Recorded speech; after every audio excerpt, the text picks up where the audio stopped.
So we're in a teaching series on our church's vision statement. And we're doing that because it's the beginning of the year, and it's a great place to start at the beginning of the year. We're doing it because we're all together. We normally have a couple of services on a Sunday morning, but at the moment we're all in one service. So we thought it's a great opportunity for us to get on the same page together. We're looking at our vision statement because we are planting a campus out at High Wycombe, and all of the people, or most of the people who are involved in that, are with us in the room at the moment or watching online. And we thought it's a great way for us to express the fact that we want to be one church in two locations. And so let's get on the same page with our vision statement. And we also thought it was a good idea to talk about this at this time of the year because it's a great time for us to stop and think about, well, how am I going to invest my life in the kingdom this year? And as we look at our church vision statement, you might be thinking to yourself, well, that's something that I'd like to get involved in, or I'd like to pursue that a little further this year. And an exploration of our vision statement hopefully will help you with that. And our vision statement is biblically based on two key statements in the New Testament. That's the Great Commandment and the Great Commission. And they're on the screen, coming up on the screen, the Great Commandment and the Great Commission. There they are. That's our vision statement. So the next slide. Next slide. Back 2 slides.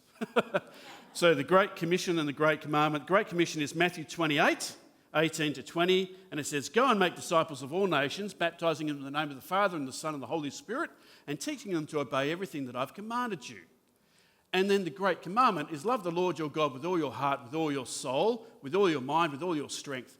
And the second greatest commandment is to love your neighbour as yourself. Jesus said there's no greater commandment than those. And these two statements underpin our vision statement. And we've tried to distill those two statements down into one statement, and that is our vision statement, which is coming up on the next slide. Thank you. Our vision statement is that we want to be a biblical, spirit-led, evangelistic, caring community of all ages and many cultures. And that sentence distills those two biblical statements down into that one idea. There's actually 5 ideas there, but in one sentence. We want to be a biblical, spirit-led, evangelistic, caring community of all ages and many cultures. And we've been looking at each one of those over the last few weeks. I've got just a bit of a chart here on the next slide, which breaks this down a little bit for us and shows us how these relate to the Great Commission, the Great Commandment. We say we want to be a biblical church, and so Jesus said we are to go and teach people to obey everything He's commanded us. We say we want to be a spirit-led church. Well, we want to love God. We want to express our love for God through worship. We grow stronger through worship. When we focus on God, it strengthens our faith and gives us spiritual power to face life's challenges. We say we want to be an evangelistic church, and that's pretty straightforward. Jesus said, go and make disciples of all nations, and we want to do that. We grow larger through evangelism. We say we want to be a caring church. Jesus said, love your neighbour. That means we are to be a caring church. And we want to be a church of all ages and many cultures. In other words, we want to immerse all kinds of people. We want to baptise and immerse all kinds of people into the life of the church, into God's family. That's where the idea of baptism comes from, immersing people into the family of God. And we want to immerse all kinds of people, all ages and many cultures, into the family of God.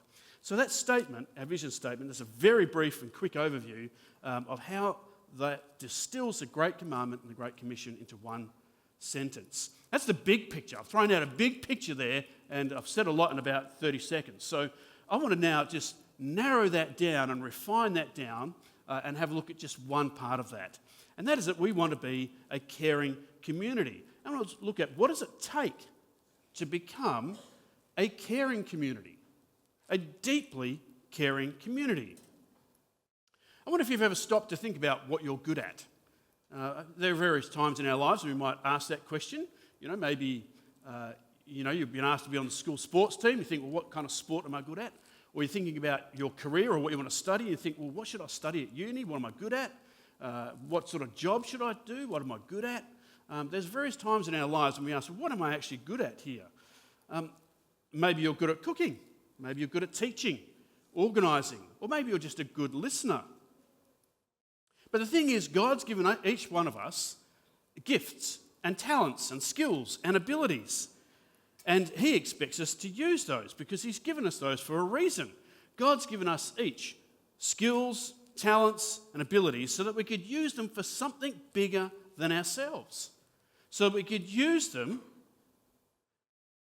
to help others and to care for other people.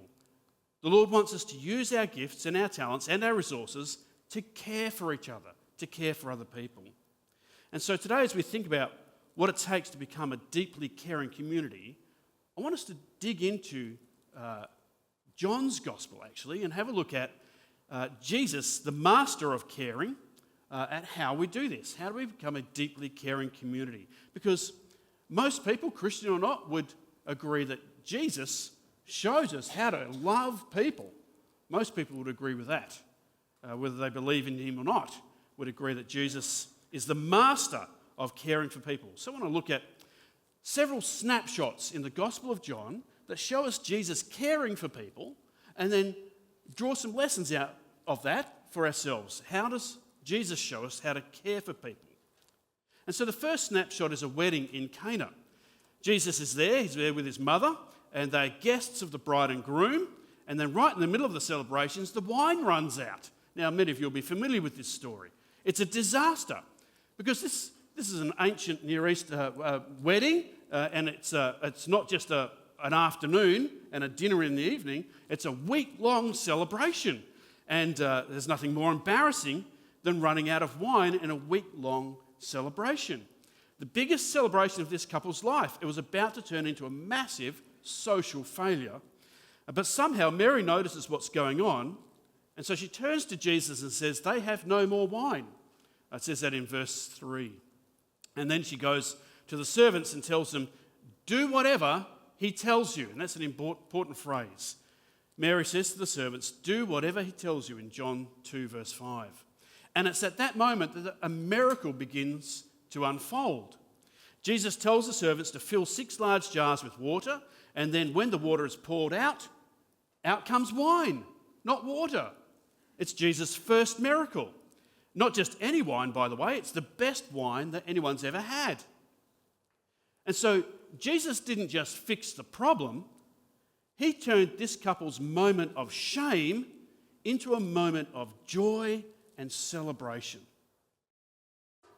Jesus used whatever was at hand for him, and in this case it was 6 jars of water. He used whatever was at hand to meet a very real and very practical need to care for some people, this couple who were getting married, to help them overcome this shameful moment. And here's a takeaway from this event. God gives us gifts, skills, and resources for the good of others and for the glory of our Father in heaven. Think for a moment about what Jesus used. He used water, 6 simple jars of water. It's not particularly fancy or special, but in Jesus' hands, this water was turned into something extraordinary. This ordinary jar of water was turned into something extraordinary, fantastic wine. And the same is true for us. You might feel like all you have to offer the Lord is ordinary. Your time, your skills, resources, you might think it's ordinary. But what we're supposed to see here is that when we bring our ordinary gifts to Jesus, he uses them in extraordinary ways. And the Bible tells us we're to be good stewards of whatever it is that God's given us. It says in 1 Peter 4, verse 10, each of you should use whatever gift you have. Use whatever gift you've received to serve others as faithful stewards of God's grace in its various forms. Now, Peter doesn't qualify anything about the gifts that God's given you. He said, use whatever you have. Use whatever you've received to serve others. He doesn't talk about how valuable it is. He doesn't talk about how big it is or how small it is. He doesn't talk about what it is.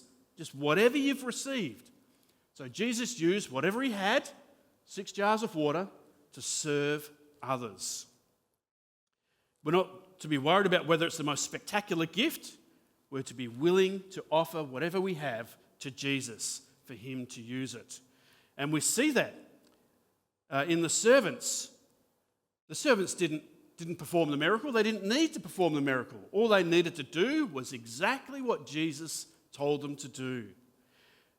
They filled the jars with water, something completely ordinary. And Jesus is the one who transformed it into something extraordinary. We need to remember that it's not us that needs to work the miracle. We just need to offer whatever we got to Jesus, and he will turn it into something extraordinary. So that's the first scene. A couple of lessons there for us.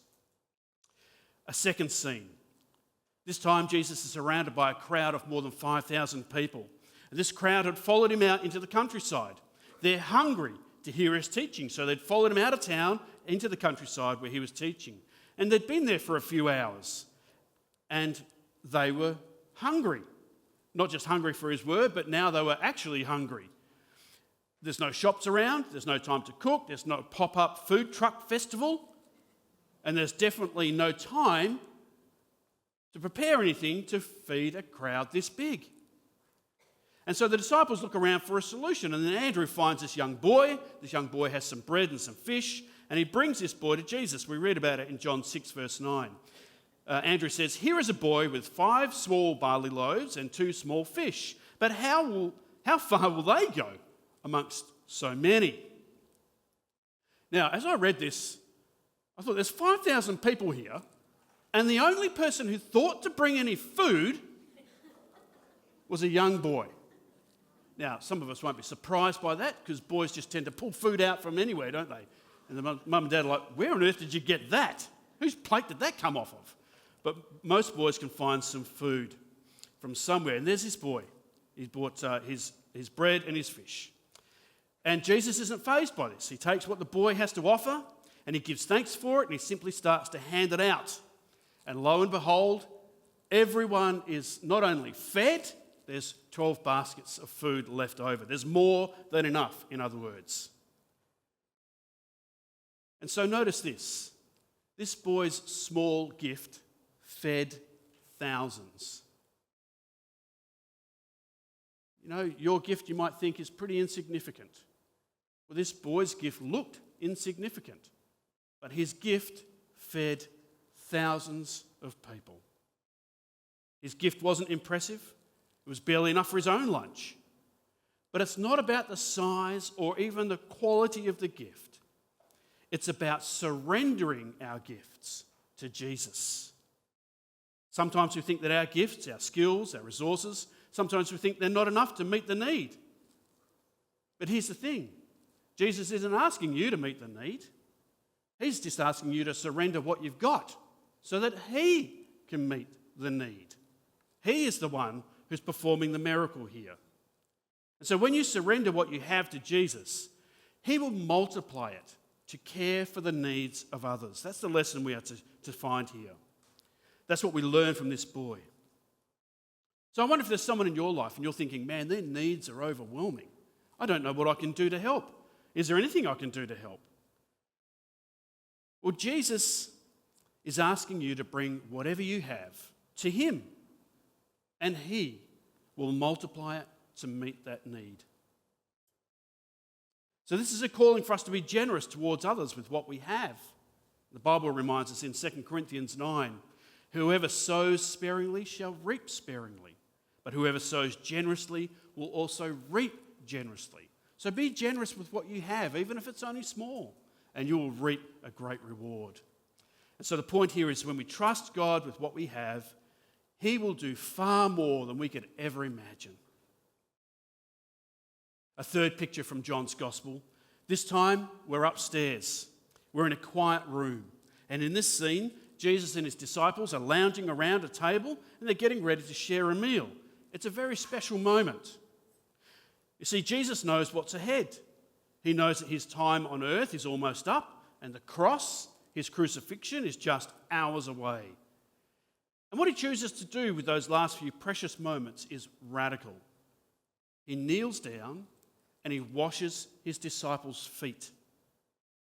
Now, for those of you who are here and you've heard this story a million times, you'll know and you'll remember that foot washing was not some quaint ritual. It was gritty and necessary work. People walked everywhere in those days on dusty, filthy roads, wearing sandals or nothing on their feet. And by the time they got to someone's house, their feet were often a mess. So washing feet was practical and it was essential. It was like wiping your shoes on the mat before you walk in the house, or taking your shoes off before you even walk in the house. Very practical. But here's the thing, foot washing was a servant's job. It wasn't the job of the Messiah, the King of Kings and Lord of Lords. It was a servant's job. No one wanted to do this job. It wasn't glamorous. And yet Jesus, the Son of God, gets down on his hands and knees and does the job that no one else wanted to do. And maybe you know from that where I'm going with this. Loving people is messy work sometimes. And sometimes we just need to get down to it and do the grubby work, to do the job that no one else wants to do in order to love people. Jesus shows his disciples something revolutionary here. We see in John 13, 14 and 15. He says that to them, "Now that I, your Lord and your teacher, have washed your feet, you also should wash one another's feet. I've set you an example that you should do as I have done for you." So he's flipping the script on greatness here. His kingdom is not about power or status or being served. His kingdom is about humility. It's about serving others. And so the takeaway for us is that this is a call to love like Jesus did. To love with a love that's willing to roll up its sleeves and get messy and step in and do the hard stuff that no one really wants to do. Because loving others is messy work sometimes. We're told in Galatians 6, Paul says there, "Carry each other's burdens, and in this way you will fulfill the law of Christ." And sometimes washing feet looks like stepping into someone else's mess and helping with their struggles and listening when they're hurting or pitching in with their practical needs. So I wonder what foot washing task the Lord has for you to do right now. Maybe it is volunteering for a job at church that no one else wants to do. And who in your world needs their feet washed, so to speak? Is there a neighbour who could use a hand? Or a co-worker who's overwhelmed? A friend who just needs someone to love them and to listen? Because this is what it means to be a church that cares deeply. Not just talking about it, but rolling up our sleeves and showing love in real and tangible ways. One more picture, and then I'm out of here. One more picture. A powerful scene from John's Gospel, chapter 21. It's after Jesus' resurrection, and the disciples are having breakfast on the beach with Jesus. This is one of my favourite stories, breakfast on the beach with Jesus. And Peter and Jesus, they take a walk. And as they walk along, Jesus reassures Peter that even though he's messed up by denying that he even knew Jesus, that Jesus still has a great life and ministry ahead of him for Peter. And we read all about this in John 21. It says there, the third time, Jesus said to him, "Simon, son of John, do you love me?" And Peter was hurt because Jesus had asked him a third time, "Do you love me?" He said, "Lord, you know all things. You know that I love you." And Jesus said, "Feed my sheep."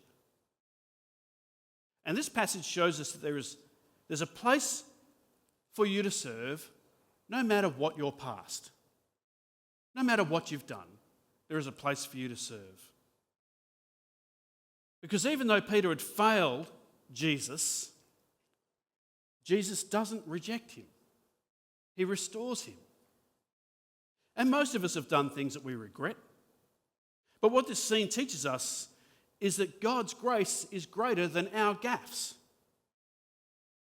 The Lord has a place for you, no matter what your past mistakes. And friends, the devil will do everything he can to make you think that you are spiritually unfit to serve. But don't believe a word of it.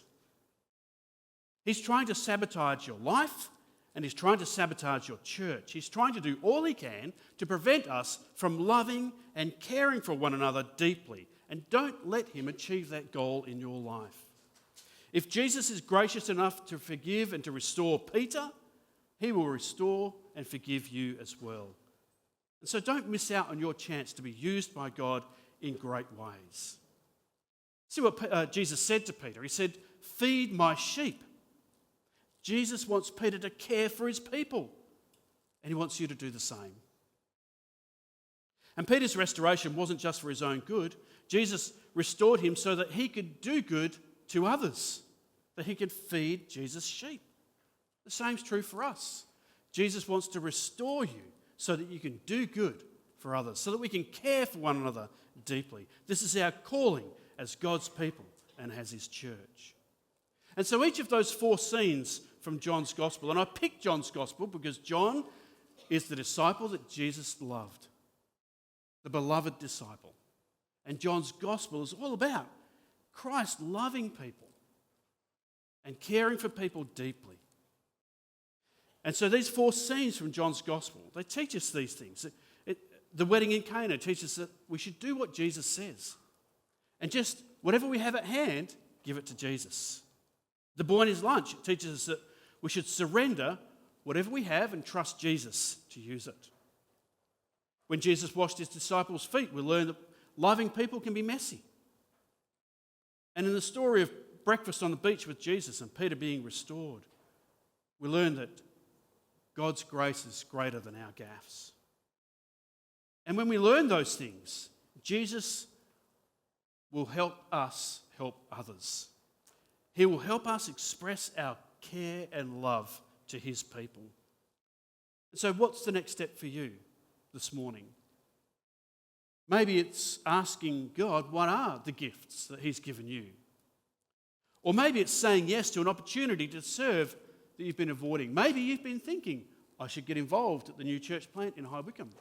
Or maybe the Lord's speaking to you about that and you should jump in and care for the people in High Wycombe and reach out with us there.